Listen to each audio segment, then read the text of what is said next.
সব শেষ মানুহ পাগল হৈ যাব এতিয়া বানপানীৰ পাছত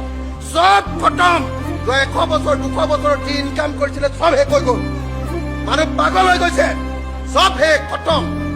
সব খতম এই কথা ক'বলৈ মোক আজি নিদিলে এতিয়াও মানুহবিলাকক উলিয়াব পৰা নাই এতিয়াও এক মানুহক চৰকাৰ সম্পূৰ্ণ ব্যৰ্থ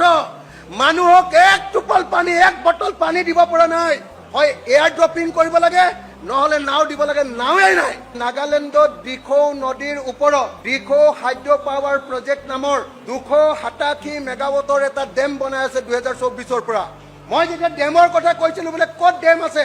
অকল বোলে দয়াং ডেম আমাৰ ইয়াৰ এমএলএ বিধায়ক বিলাকে 2 নম্বৰী কৰি গোটেই নাগালেণ্ডৰ পাহাৰবিলাকৰ কয়লাবিলাক খানি পাহাৰৰ ভিতৰৰ বিলাক গোটেই খুৰুং কৰি পেলালে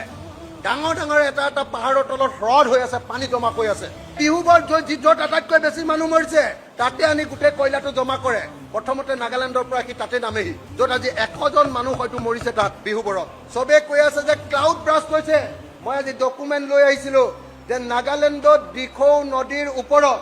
দিখৌ হাইড্ৰ পাৱাৰ প্ৰজেক্ট নামৰ 287 মেগাৱাটৰ এটা ডেম বনাই আছে 2024ৰ পৰা সেই ডেমৰ থাৰ্ড ফেজটো শেষ হৈছে আৰু তাত অহা পানীটো সেই পানীটো ডেমত ৰখাই থোৱা পানীটো একেলগতে এৰি দিয়াৰ কাৰণে আজি আমাৰ উজনি অসমখন ধ্বংস হৈ গৈছে